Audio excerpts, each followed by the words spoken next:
In the matter of the people of the state of California versus Orenthal James Simpson, case number BA097. And so, my fellow Americans, ask not what your country can do for you.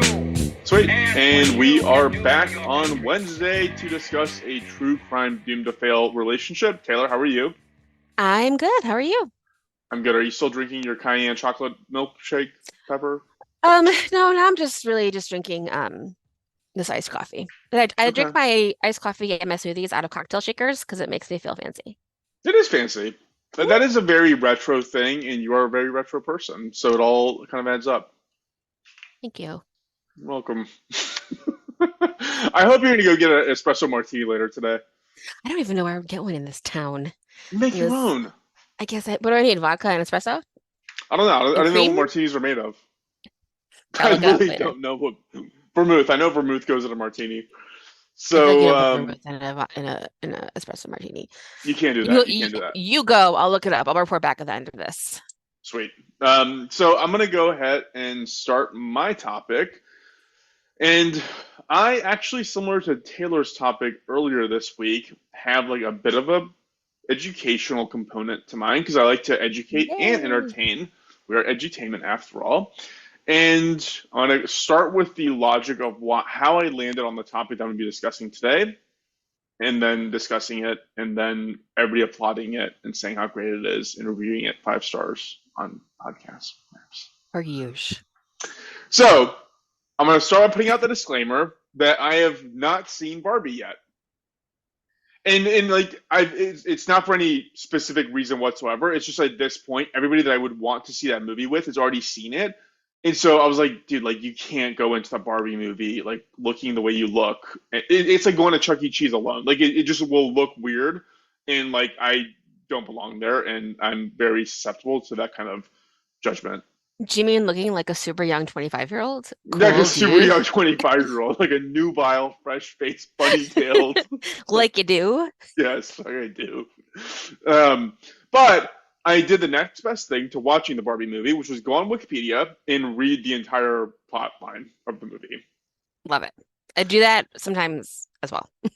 And I deduced that it ends with this like matriarchal versus patriarchal kind of issue, discussion, debate around how we structure society. So, because I'm a true feminist, I decided to focus my research this week on female true crime subjects. Cool. All in the interest of balancing the equities amongst the genders. Because, ladies and gentlemen, men are not the only ones who are absolute fucking monsters. For anybody who has seen Barbie, Faraz is talking to me from his office where there's a bull skull behind him, and he very much lives in a Mojo Dojo Casa house, if that is something that makes sense to you. What's Mojo Dojo? That's an insult. You're insulting me on my birthday. Ken turns Barbie's. You're right. I'm sorry. Ken turns Barbie's dream house into a Mojo Dojo Casa house, which is like a house that has just like pictures of horses all over it. Like they're like, I'm gonna give it to say dojo and casa and house, and he's like, it's a house. I can do whatever I want. Like, okay. So he like converted to like Ted Turner at some point in the movie, and like just put. He's like wearing a fur coat and has a cowboy hat on, and there's like saloon doors. I feel like you'd get saloon doors. Got it. So I've seen this screenshot before, and now you're helping me place it. Thank you. You're welcome. So yes, we're going to be discussing one in particular, but there's several others I'm also going to bring up during this conversation. So cool. I'm also going to do something kind of unique. And wait, no, I just rambled on about that. Ignore this part. But the main point is that I'm going to focus my research, or I did focus my research of all these stories on a very common thread, which is the concept of infanticide. Great. Joy to the so you are a true feminist. A true feminist. Hey, it's being pro-choice, except maybe like a little bit past being pro-choice. Oh, so Jesus. Okay, go ahead. So we're gonna go into the history of infanticide, reasons why people commit it, and then cover several cases of it. Although, just by doing some cursory research, it is clear that infanticide is like way more common than it should have been. I'm going to be talking about four cases, one primary case of it, and then three others, just like as an aside, just to show how this works out. But Mm-hmm. there's so many. There's Oh so no. many cases. It is crazy how common it is to, like, for people to kill babies, which is like not great. Oh Also, no. I'm going to start off by saying I'm not a scientist. Good. Yeah. I'm So glad that no, that's good. That's for the best. so as I research, because to your point, with like everything you research, it's like there's people who've dedicated their entire lives to like every variation of infanticide from the beginning of human society, based on the different cultures, based on political like it is a big topic, Yeah. and I'm going to just kind of blow through it, and also I'm going to actually categorize it in ways that they don't, because I think I'm smarter than them.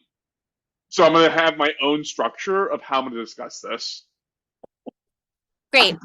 Great. Continue to mansplain this to the scientists. So I'm gonna do a sorting of infanticide. I'll start by just saying that is it babies okay? Yeah, no, I was trying to see if I have my sweatshirt that says on Wednesdays we smash the patriarchy, but I don't have it in this room with me, but I was gonna put it on. It's Sunday. It doesn't work. It's a Mean Girls joke. Continue. Okay, so if it's not obvious, infanticide is the intentional killing of an infant. Not necessarily yours, it's just the killing of an infant. Obviously, because humans are awful, the killing of babies has been a thing since we've had humans and we've had babies. Yep. This is where the non-scientist part of me is going to share my hot take on this. And in some cases, I'm going to say that it kind of makes sense to me. I'm not saying it's good or that I condone it.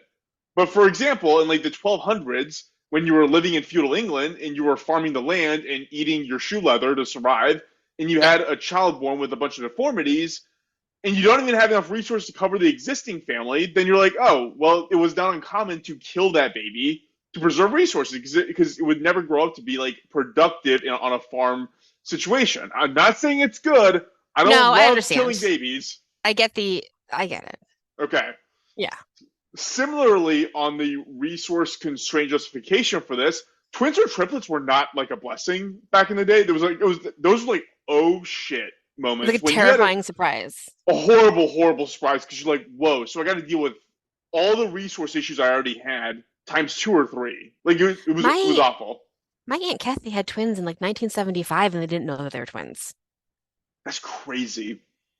That's crazy. Yeah. Yeah. So that was another situation where when in the old days, if you had more than one child born at the same time, you just killed one of them, or you Yeah. killed all but one of them, basically. So I'm going to pivot real quick using my I'm scientific laughing. sporting I'm method. laughing to stop myself from screaming. So I just continue. No, it's fine. Can go ahead. If someone's like, I can't believe they're laughing at this. Like you don't get it. Can go ahead. I'm Please, gonna put my if you head need to down between my scream, knees. if you need to Okay, go scream, ahead. you need to scream. So Okay, go again, being a non-scientist, the two classifications I have for this are just understandable versus not understandable. So we ahead. just covered the understandable version of this. I'm going to go into the non-understandable version of this. So, fun fact: Native Americans would often kill their infants who were born of a mixed race or mixed ancestry. So, for example, if it was like two tribes and like they interbred, they would Mm-hmm. kill one that was not like this is that's what blows you away. Again, humans have always been like this. Like Oh humans my have God. always been like this. It doesn't matter what race, what that none of that matters. Then there's the case of sex-selective infanticide, which we discussed in the Surrender Coley episode. Which Mm-hmm. obviously it's like when I found this really interesting. I went into like the China one child policy thing, and there's a huge difference in China in the number of boys to number of girls. And the reason is this because they Right. instituted this one child policy. And so they would just, if they had a daughter, they would just kill the kid over and over and over and over again until they got a boy. Yeah. And now you're like, you have a lopsided gender balance. And I was like, somebody who did this had to have known that this would be the outcome. I don't know the culture, but I would assume that it's common enough to where now you have this lopsided gender issue. So they had to have known something when they wrote this law. Now they changed it to two-child, so hopefully that's less of a thing. Then there's the craziest version of infanticide, which is the killing of someone else's child for basically no reason whatsoever. Ugh. Those are bad. We don't like those at all, I like right? this. Yes. I like these are some strong stances that I think make a lot of sense. I'm a scientist, damn it. I don't know So what that has to do with science, but like continue. I don't know. I don't know either. I just say things. So this was in the news as of last week, the concept of infanticide, due to the case of Lucy Letby. Does it sound familiar? Is she a nurse? Yes, they're all Ugh, nurses. We're going to start with her as the main anchor oh story for today's topic. So Lucy was born in the UK in January of 1990. So she's young. She's 33 years old. Like, my you God. can look her up. She looks like a regular 33-year-old. Lucy had wanted to be a nurse all of her life, and specifically, she wanted to be a neonatal nurse. The reason being that she wanted this specific type of job is that apparently her birth was super difficult, and her parents and her herself credit her being alive to the nurses that were there when her mom gave birth and kind of brought her back to life and was able to be a normal healthy baby as she grew up. So she goes to school to become a registered nurse and begins working in the neonatal unit of a hospital in 2012. Apparently, the neonatal unit or NICU at a hospital isn't uniformly of the same intensity. Did you know this, Taylor? I didn't know this. No, what do you mean? You can finish that sentence though. So just because you're in the NICU, just because being a baby in the NICU or being a nurse in the NICU doesn't mean that you're dealing with like consistently the same pattern of issues. Like they break it down into separate levels. I thought like intensive care is intensive care, but that's not the case Right. with babies. With babies in the UK, so the US has 4 levels, the UK has 3 levels. Level 1 babies, these are ones that they need more care than a normal baby, but are otherwise stable. So like maybe like you're like a 2 week preemie, or you know what I mean, like you're not that bad of shape. On Got it. average, the average NICU nurse can handle 4 of these like per shift. So Okay.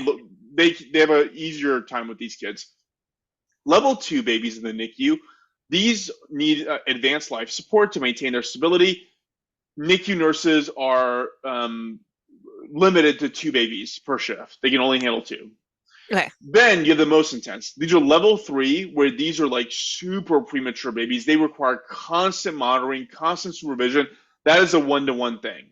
And That makes that's sense. how the NICU kind of breaks down. Okay. So being assigned to level 3 is kind of a show of confidence in a nurse saying, we think that you can handle the worst of the worst of the worst. We're putting all of our confidence in you to do it, right? Right. In 2015, Lucy was assigned to start working on level 3 babies. She had mentioned before that she needed the rush. The level 3 was like the hardest of the hard cases. It did something to her. She didn't want boring cases. She wanted like the most intense shit going on around her. Mm-hmm. That same year, Lucy was responsible for taking care of a baby boy who was basically stable and by all accounts mostly okay. Like shouldn't have just died unsuspectingly. Lucy was working the night shift at that time, and so the day nurse told Lucy about what her observations were, what to expect, basically just a full synopsis debrief of where this kid's at and what to look out for. 26 minutes later, after Lucy takes over, she calls in a doctor as the baby health starts rapidly deteriorating. And this baby that was mostly stable just dies out of the blue. Oh my God. The day nurse, when she found out about this the next day, was completely shocked because I mean, look, like I've dated enough nurses to understand, like you get a sense of like, okay, like this is where this is going to end. Like it sucks to say, but like sometimes they're like, yeah, we know that this person's probably going to die, or we know that this person's pretty stable. Like there's a consistent thing that they totally get, and this nurse was shocked that this kid was dead because nothing would have indicated to her that this would happen. Mm. The doctor who attended to the baby noticed some blue and white mottling on the baby, which I didn't know what mottling meant, so I looked at what mottling meant. Mottling means, you know that weird skin complexion some people get where like their skin looks like super white in spots, but then super dark in other spots, and Mm-hmm. you usually see with like super pale people for the most part. You know Mm-hmm. what I mean? So that's what it is, and what that shows is there's a disruption in blood flow to the vessels that are underneath the skin. something Oh no. happened where that blood vessel stopped producing enough oxygen going to the skin. So we're going to refer to this baby as child A, which is how reports about this incident and the trial itself classified all of them. So all of the babies are classified from child A to child Q. We are not discussing child T, S, Child P. Q? Yes, we are not Ugh. discussing all of those. We're going to go as far, I think I got as far as P.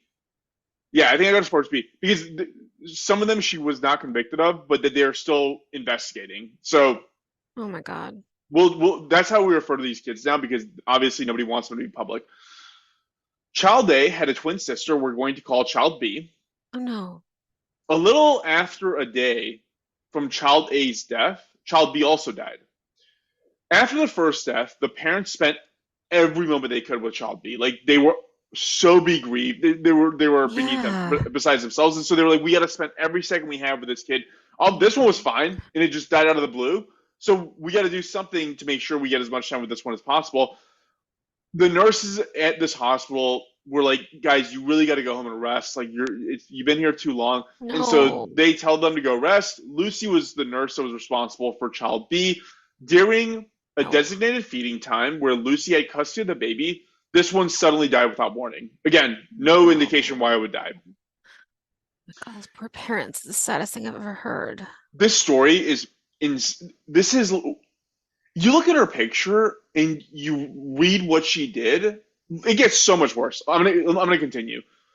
So in the case of child B, when they autopsied the baby, they realized the child for sure had been injected with air. There was like I don't know how they know, but like there's something about like your blood vessels change or whatever, and that's how they realized this kid had been injected with air.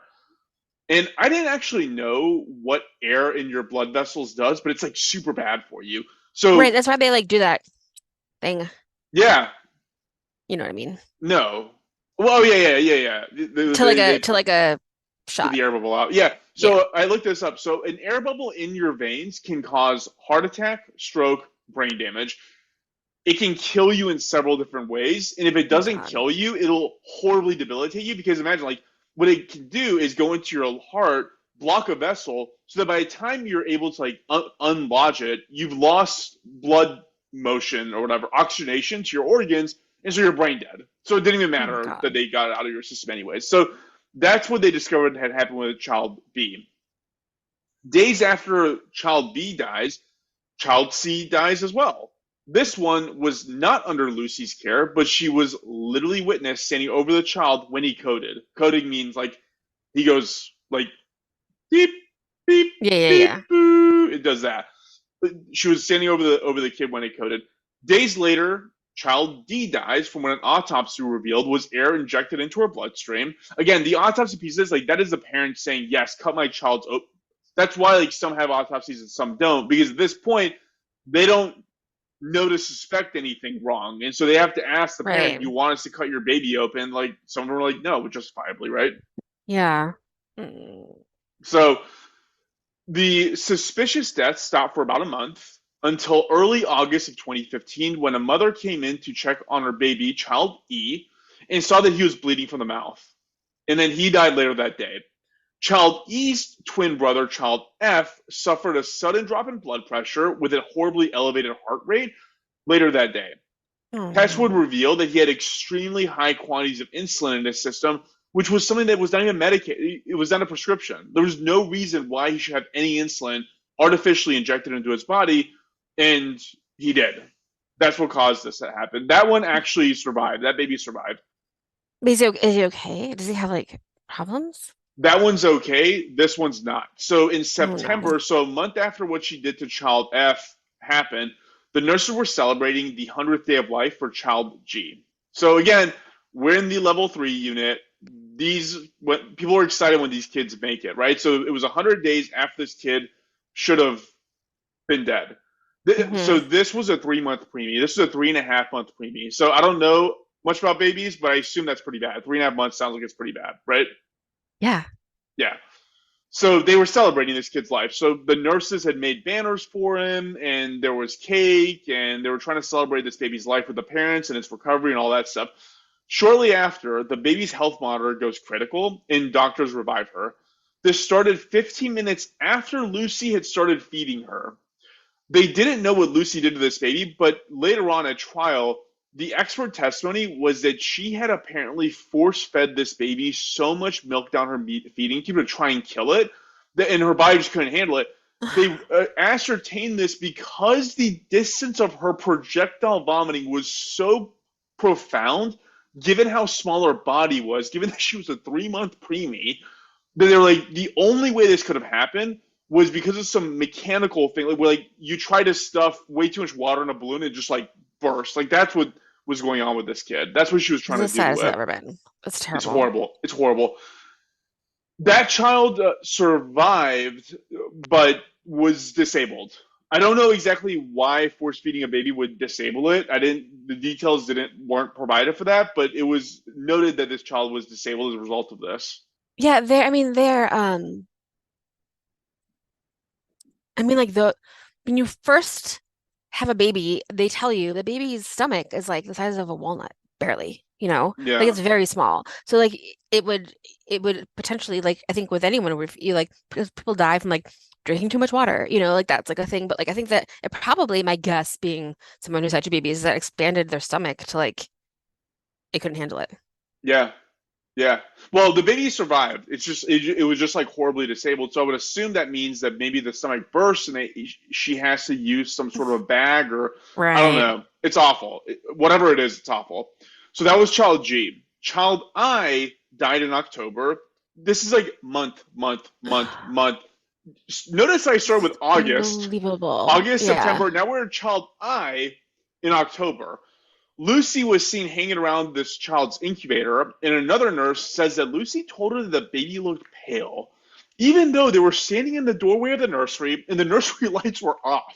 Like, it was a creepy thing to be like, notice how the baby looks pale? It's like, what are you talking about? Like, we can't even see the kid. And long story short was that that baby also ends up dying, and Lucy is the one who. So this was noted by the mother. So that child dies. They don't know what happened to it. Apparently when a child dies in this situation, the nurse will like bathe the child and then like give the parents time with it before it's off to whatever. And so Mm. Lucy was noted as bathing this child while she was like smiling and like she looked like she was like having a good time, like she was enjoying this. Oh She my also God. asked the mom if she wanted her to take dead pictures of her with her dead baby. Like it was like a weird thing that stood out to the mom and stood out to the other nurses that were kind of on station there. The autopsy for this one revealed that the injuries were consistent with having been injected with air. Ugh. So that's early October. In late October, management of the hospital started growing concerned. And it was during this period that they noticed that Lucy was always on duty when terrible things happened to these kids. Doctors wanted management to take action, but were apparently told not to make a fuss about this because it would make us all look bad. It would make the hospital look bad.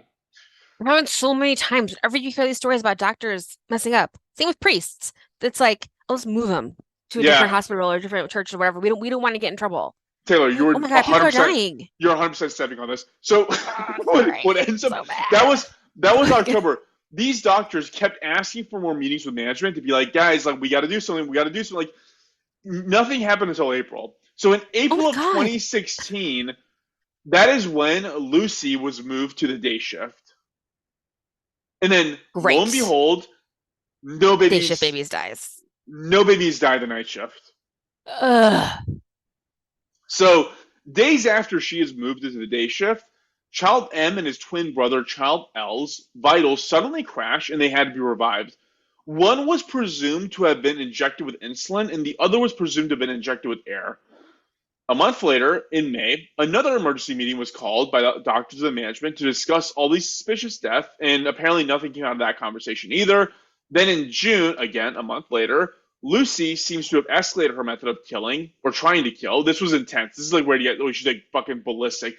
This is when she physically starts attacking babies. Like, Oh I my mean, she was God. physically attacking them anyways, but this is more like blunt force trauma attacking the child. So I was like, dude, what an insane thing to like write down and then read into a microphone. I That's when know. she starts physically attacking the babies. Oh my God. So child N suffered trauma to his throat Nurses just heard him screaming, and when they rushed in, they noticed swelling in his throat and blood splattered around the mouth. The assumption being that she'd put her forearm on this baby's neck and just kind of held it there.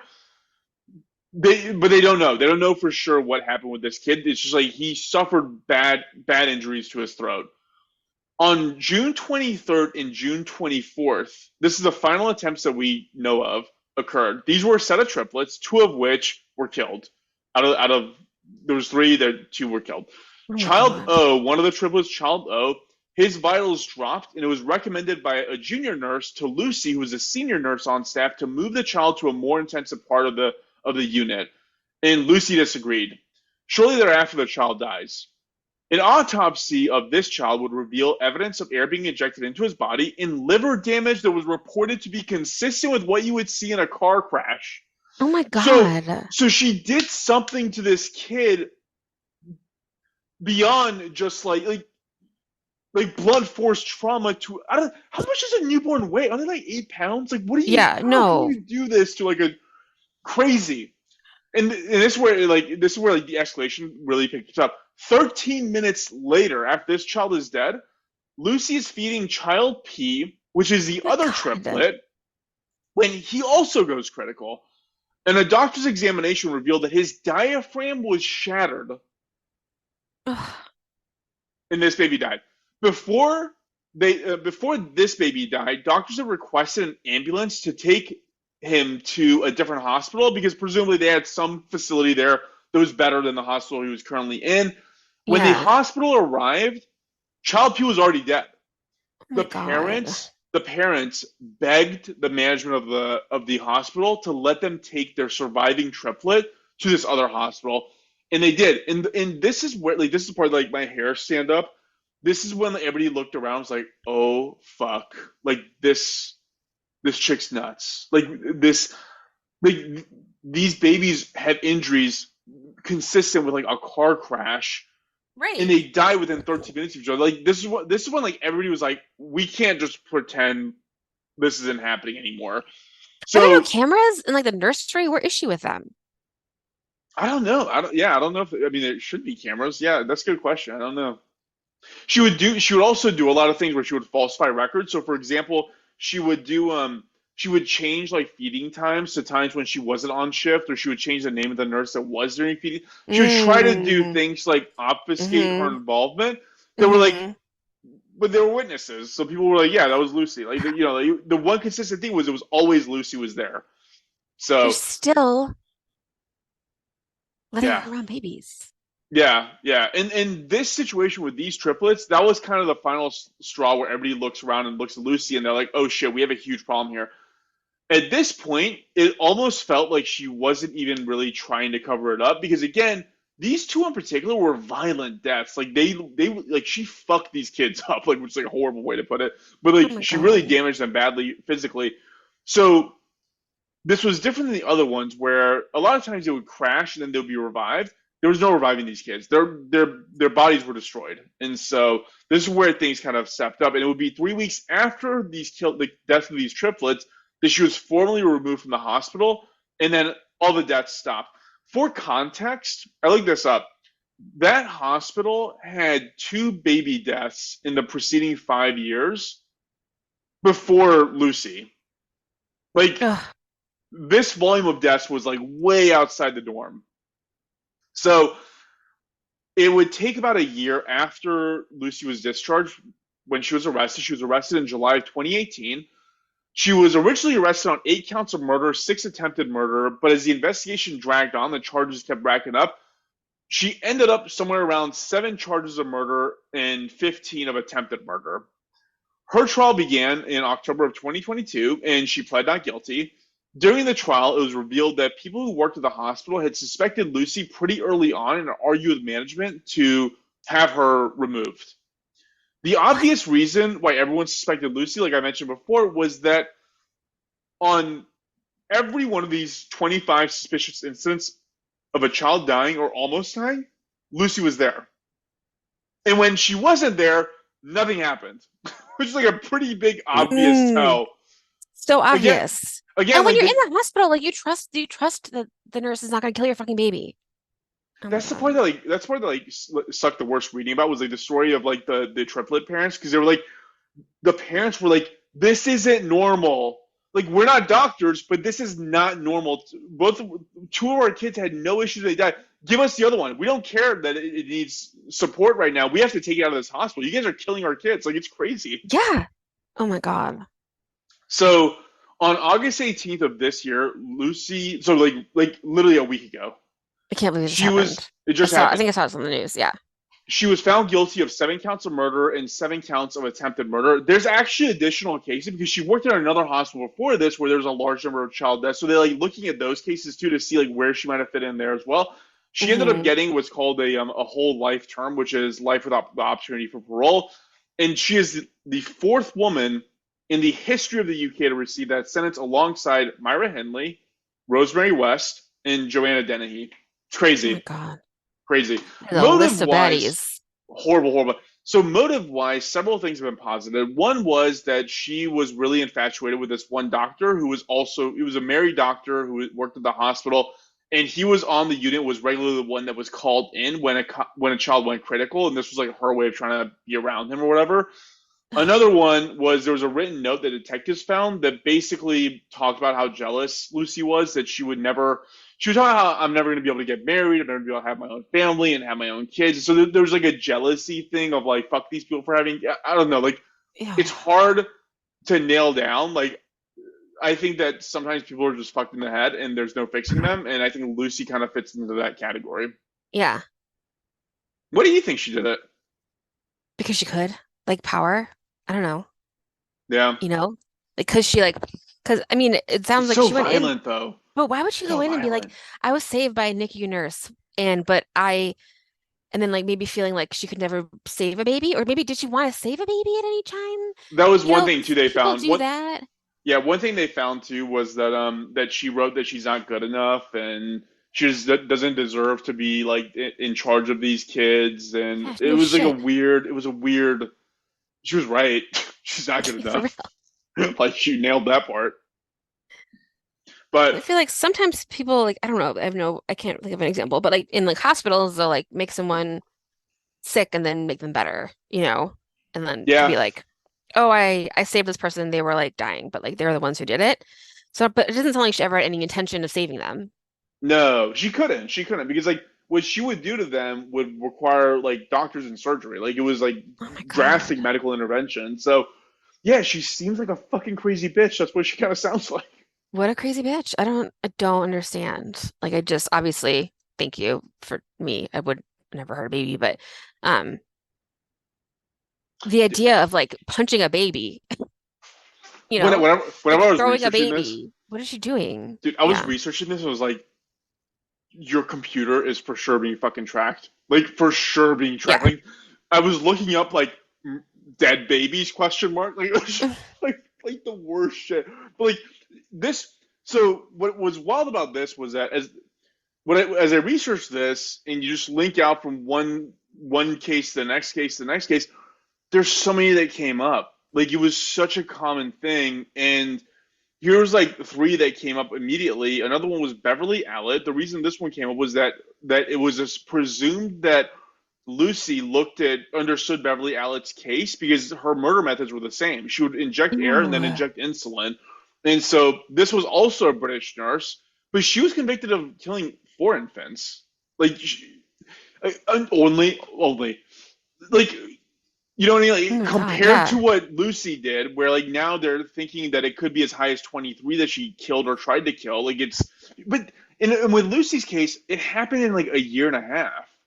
That was Like it was so fast. so like Jeffrey Dahmer took like 10 years to build up a 12 body count. Like this was like every other day. Hours. One was 13 minutes from one to the next. It was That is crazy. crazy. Like I feel like killing adults doesn't happen that fast. No, no. And then there was another person in Japan. So this was Miyuki Ishikawa. She was a midwife who was convicted of killing 5 babies, indicted of killing 27, and police think she Oh probably killed as high as 84 babies. my God. And then, That's so luckily, much work to have a baby. For that baby to fucking get killed in the hospital is crazy. unbelievable. Crazy. Especially those triplets. Is that one triplet still alive? One triplet's still alive. Yeah, Oh yeah, because the parents were like, God. "Give me the thing. I don't care. Like put it in like a breadbasket. And I was like, race home with it. Like it's better than being Yeah, here. Because then 100%. think about that. You like it's like a house of horrors where you're like, my baby's fine, and then its diaphragm has been shattered and it's not breathing anymore. And then 13 minutes later, it's like that baby's fine, and its fucking liver has been lacerated and it's not breathing. Like, it's like what do you? It's like a house of horrors. It's crazy.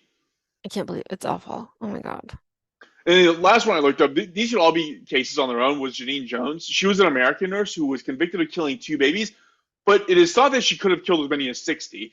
Because again, these people don't get caught because the way they kill them is like so like nefarious. It's like an air bubble. It's you know what I mean? It's not like except for Lucy's last two. It's not like you just bash them in the head with a crowbar. Like there's nothing there to witness.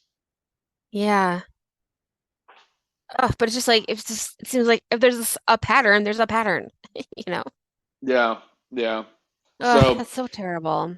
yeah, I realized that like research. I was like, if I have a kid, I'm just gonna like stick with it the entire time it's in the hospital. They do that now. Parents do that. Yeah, for the most part, like your baby very rarely leaves you. It leaves you, I mean, when it leaves you, it goes with a nurse, but it leaves you to like get its hearing tested when you first have it, and like that's it. And then it has like, I mean, for like kidnapping reasons, it has like a angle monitor on, you know? Like Juan took Florence out of the room I was in 2 seconds before we all left, and somebody stopped him. And they were like, "What are you doing with that baby?" And he was like, "It's not a baby." And you'll have your matching things, and they scan you. They're like, "Oh, these people are allowed to be around this baby," and that's for like I said, like kidnapping. But like, you do give the baby to the nurse every once in a while, and you trust them. Hey, what do they do with the hearing test? How do they check the hearing? I have no idea. Why can't They do they just do that something. in the room? There's like a machine. They like look at their. They have Oh, like, that's like one of the first things that they do. They have to take because they have to take them out. So they have to take them out and do like a hearing test. And that's really the only one that they take the baby away for. So that I assume is like a big machine to make sure that the baby can hear. I don't know how they test it. Ask it some questions. I don't know. weird. I don't know. Okay.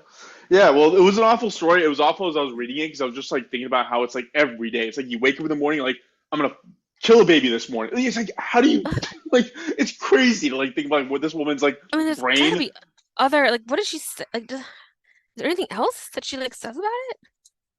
No, no, she's not, yeah, she denied doing any of it. And she said that this is all abnormalities at the hospital and people are trying to falsify her records and whatever. But like they found it was so obvious. Like there was like no doubt that she did it because like when they went and investigated her house and searched her house, under her bed were like trash bags of this confidential information that's like hospital information about these babies of the ones that she like killed or tried to kill. And so it's just like, come on, man. Like, there's no denying. Like, and that's the trophy thing of the serial killer is like that's the way that she was trying to collect the trophy of every single time she killed one of these kids was bring home some confidential hospital based information about that child. So Mm-hmm. not good, not good. I'm looking at a video of her trial. It's delightful that in the UK the judge still wears a wig. Oh my god, I love that. The one Just with curlers, right? Jack curlers then. mm-hmm. What? Okay. Some of her friends are like, she didn't do it. And then she leaves post-it notes that said, I did this. I'm evil. Yeah, yeah, exactly. So this one has the word hate really big circled. Oh God. The initials of the baby would be on her calendar.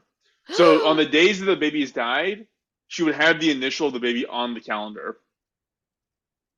Oh my God. Obviously, it's speculative because it could have been any two letters. You know what I mean? Like, but it's just like it's too much evidence. It's just too much evidence. They should have done something like so much sooner. Yeah, yeah. That's terrible. And the doctors wanted to. The doctors were the ones who were like, "This is crazy. This is weird. We got to do something." So wild. It's just I like just it was like 8 years ago. I don't understand how you can't do it immediately. Like, Yeah, why have to fucking fill out paperwork when babies are dying? yeah, Like, that doesn't make any sense. It's like totally unfair that like you can't just be like, who and if she didn't do it, then who cares? She had 3 days off.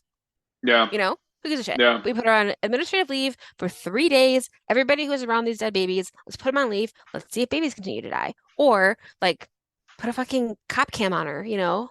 Yeah. Like, Well, that was the thing. I think like so when they decided they're gonna move her to the day shift, you know, I mean, that was kind of the oh shit moment, which was like, we can't deny this anymore because now you have three kids who went critical, two who died within like a day of each other. Like, it's obviously something's wrong.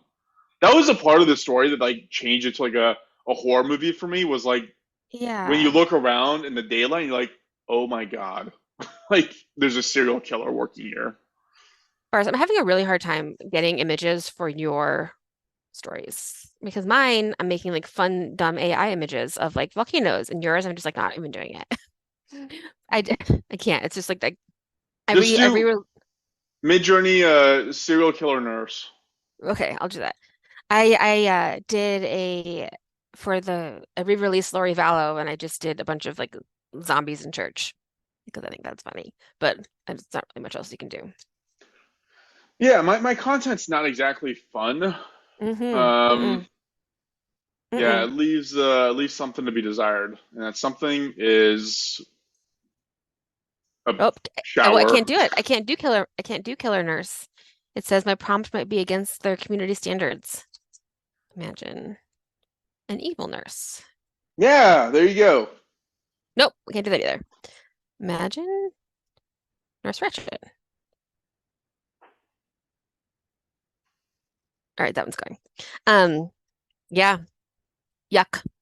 Yuck. That's It so was an sad. awful story. It's awful that it happened a lot. It's awful that it continues to seemingly happen. And Mm-hmm. if you're a parent, yeah, never let your kids out of your sight. Ever, not once. Fuck. Taylor, thank you for your time. I do need to get ready. I know. Wait, I have one listener mail. Did you see Yes. Kiara's email? No, I Um, didn't. she asked us, I don't know if if forwarding works, but Kiara asked if we have any personal stories of being around like crazy things that happened and also wants to know a little bit more about us. I thought that might be fun to do around the holidays where we can like spend a week where we don't have to frantically read a book. Yeah, let's do it. Let's set that aside for maybe the Thanksgiving holiday or something. Yeah, that'd be fun. Ooh, listener mail. Do a Q&A. Didn't last podcast just did a Q&A. It was They did. fun. I don't mean we're gonna get that many Q&As, but thank you, Kara. We will get to that. That was a good idea. That sounds like a fun thing to do. And it's Farz's birthday, so Farz, go have brunch. And oh, I looked up espresso martini. Excuse me. I'm sorry. It actually says it's not a traditional martini because it doesn't have gin or vermouth, but it does have vodka, espresso, and coffee. Wait, espresso, coffee liqueur, and vodka. Sweet. That works. Like Kahlua, espresso, and vodka. Sounds Sounds lovely. delicious. Have a Yeah. great time. Thank you. Happy birthday. Thanks, Omi. Oh, wait, everyone follow us on social, Doomed to Fail Pod. All the things. Thanks all. Thanks. Bye.